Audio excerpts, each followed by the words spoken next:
Eh bien bonjour à tous, j'espère que vous allez bien, on se retrouve sur Final Fantasy VII Ever Crisis pour la deuxième partie du Battle Ranking. Aujourd'hui on va parler du Red Dragon. Je vais vous montrer mon équipe ainsi que la stratégie et le combat que j'ai adopté pour scorer un max sur ce Red Dragon. Et encore une fois ici on dépasse le million de points. Donc je vous mettrai les timecodes en description.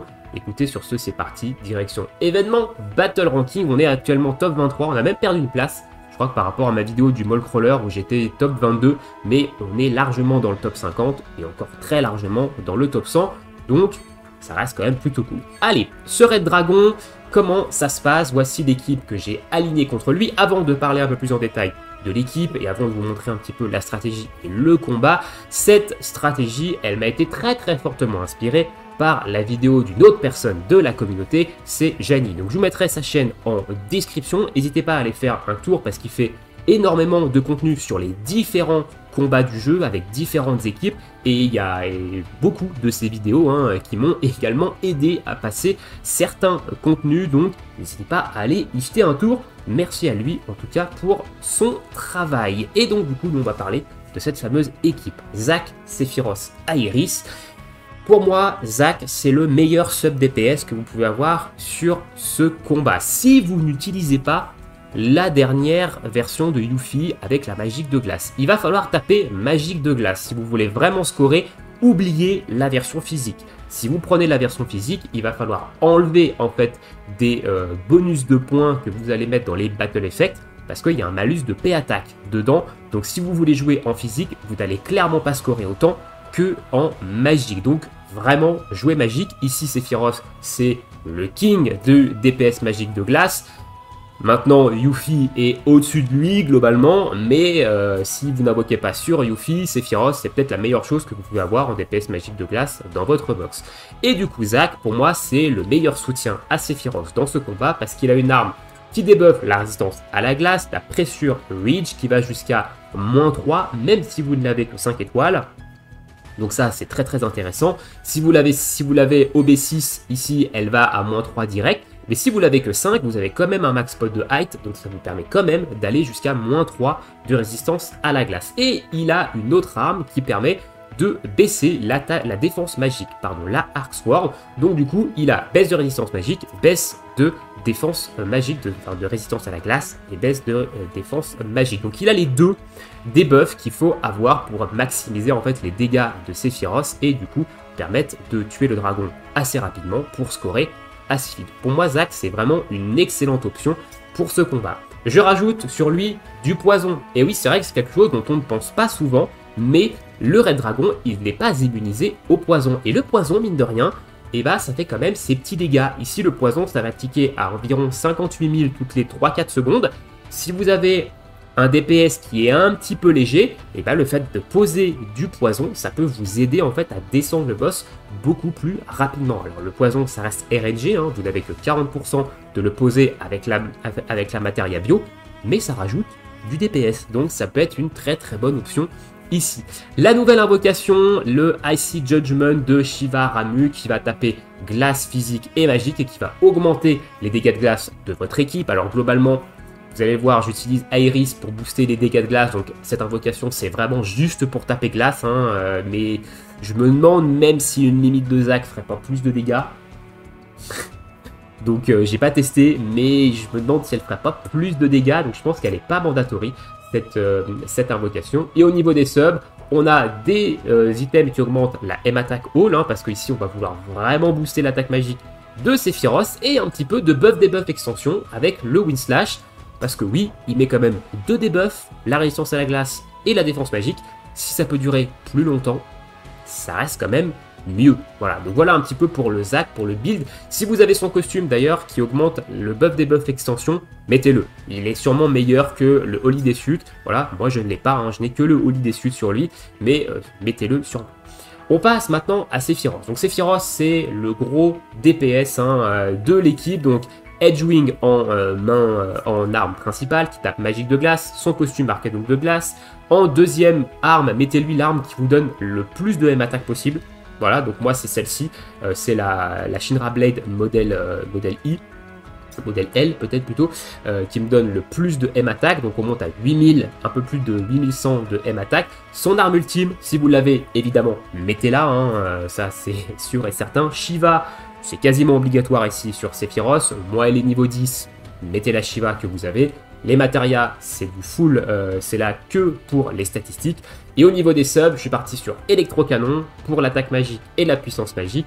Le Sawed GS, le Sawed Off GS pour l'attaque et la puissance magique. Et on a l'Enchanted Sword ici pour l'attaque et la puissance de glace. Donc au niveau des habilités, on a un Sephiroth niveau 7 en puissance magique, enfin en attaque magique, niveau 6 en puissance de glace, niveau 6 en attaque, niveau 4 en puissance d'habilité et niveau 5 en puissance magique. Voilà, donc on a quand même un Sephi qui tape quand même un petit peu hein, sur le Red Dragon. Donc ça, c'est plutôt cool. Et on va passer maintenant à Iris, et c'est là où je vais aborder un point très important sur le Red Dragon. Le Red Dragon, il a une petite particularité, c'est qu'il va vous focus le personnage qui a le moins de PV. Donc ici, il faut que Iris, ce soit votre personnage, qui soit entre guillemets votre tank, et qu'il ait le moins de PV max que les restes de vos personnages, que le reste de vos persos, pour que ce soit elle qui prenne le focus. Le Red Dragon va vous mettre quand même des très gros debuffs, notamment un -4 en attaque physique et un -4 en attaque magique. Si c'est Sephiroth qui a le moins de PV de votre équipe, c'est Sephiroth qui va prendre le focus, c'est Sephiroth qui va prendre ces très gros debuffs, notamment le gros debuff d'attaque magique, et du coup vous allez perdre énormément de DPS. Donc vraiment, j'insiste sur le fait qu'il faut que ce soit Iris ici qui prenne le focus et qui ait le moins de PV max possible de votre équipe. Ici elle a 7963 PV, Sephiroth il a 7998 PV, ça se joue à quelques dizaines de PV entre les deux, et notre Zack il a 9300, il est largement au-dessus. Et du coup, c'est Iris qui va prendre ici le focus. Donc Iris, elle a son arme d'anniversaire, hein, ici, que je trouve assez intéressante, honnêtement, parce que vu qu'on va la claquer à des moments où elle a moins de 70% d'HP, on va gagner en fait le +1 d'ATB, ça va permettre d'accélérer un petit peu le DPS, donc je trouve que c'est une arme qui reste quand même plutôt intéressante sur ce combat-là.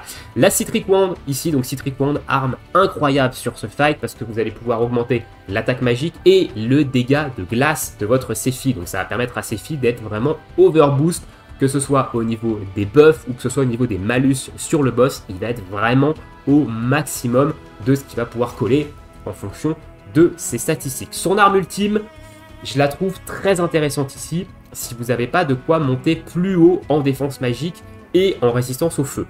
Parce que vous allez voir dans la vidéo, je claque en fait son arme ultime juste un poil avant en fait de prendre sa très grosse attaque de sigil, parce que oui, on ne casse pas les sigils, hein.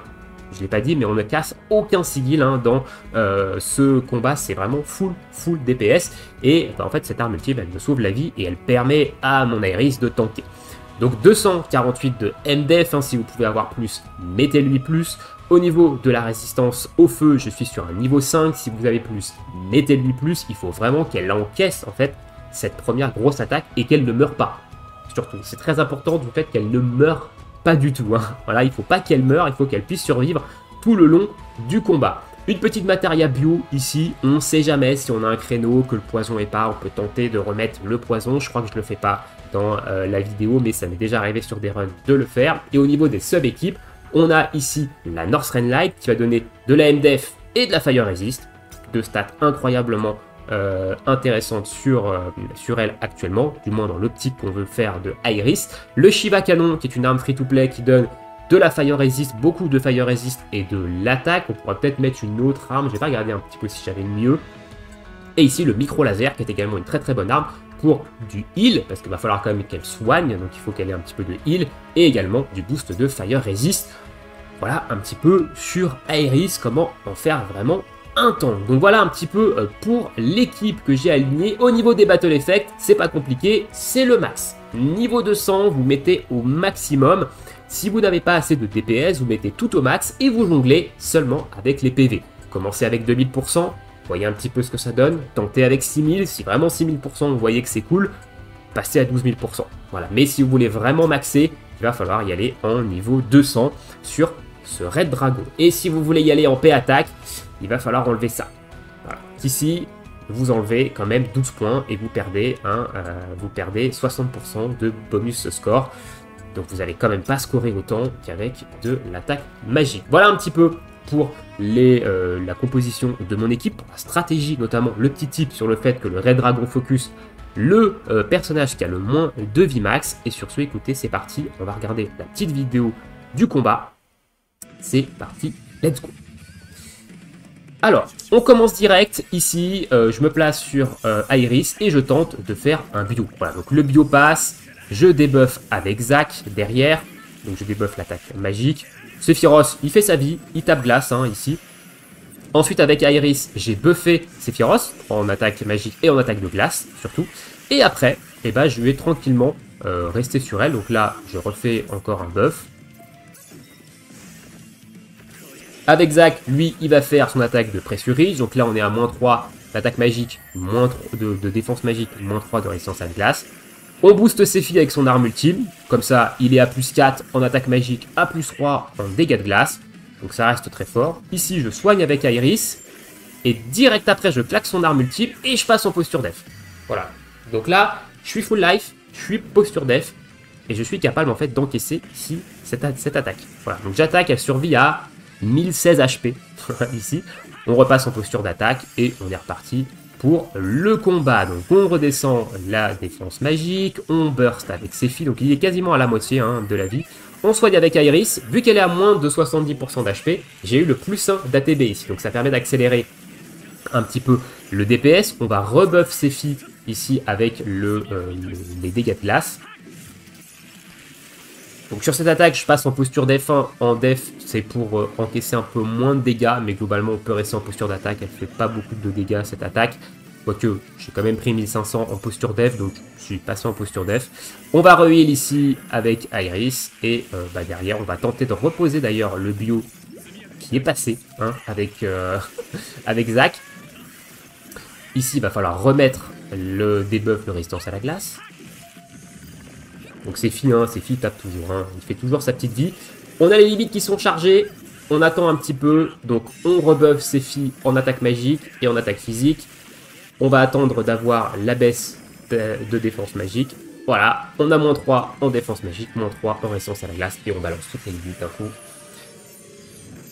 Donc d'abord Iris, ensuite on met Zac pour booster un petit peu les dégâts de glace, mais globalement ça sert pas à grand chose parce que Sephi est déjà à plus 3.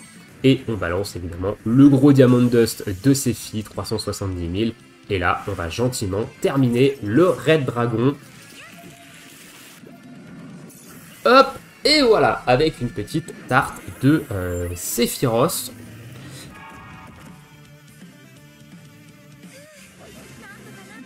Et au niveau du combat, je crois même que j'ai amélioré mon score sur ce run-là. Et au niveau du combat, voilà, j'ai amélioré mon score. On est sur 1 038 000 de score, pardon.